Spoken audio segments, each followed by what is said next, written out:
A fall, a beacon, and a lifeline. An ANZAC day to remember. An ANZAC day that I won't forget.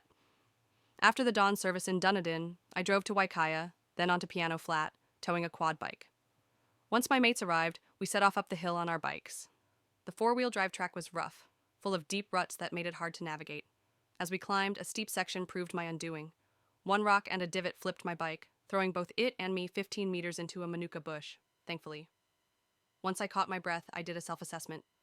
I looked to my left. Straight away, I could see that my wrist was broken.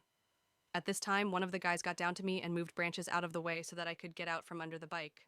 I climbed back up the hill and joined the other two to make a plan. We had very few options, especially with no cell phone reception. One idea was to drive to Invercargill Hospital, but that would take over 2 hours. The route included rough four-wheel drive tracks, which would make the journey even harder. Then I remembered my personal locator beacon at the top of my pack. I pulled it out and activated it immediately. I'm very lucky the weather was calm and warm when the accident happened. The sun was just starting to go down, and a chill was setting in.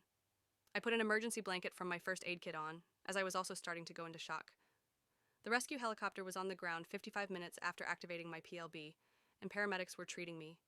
I'm incredibly grateful for this piece of gear, and will always urge others to carry one when heading out hunting. Words of wisdom: carrying a PLB while enjoying the outdoors is essential, something I recently learned firsthand. Thank you note. Thank you so much. Without my PLB, I would have been in extreme pain for a much longer time. Once I set off the PLB, the rescue team arrived within an hour, just as I felt myself going into shock after breaking my wrist badly.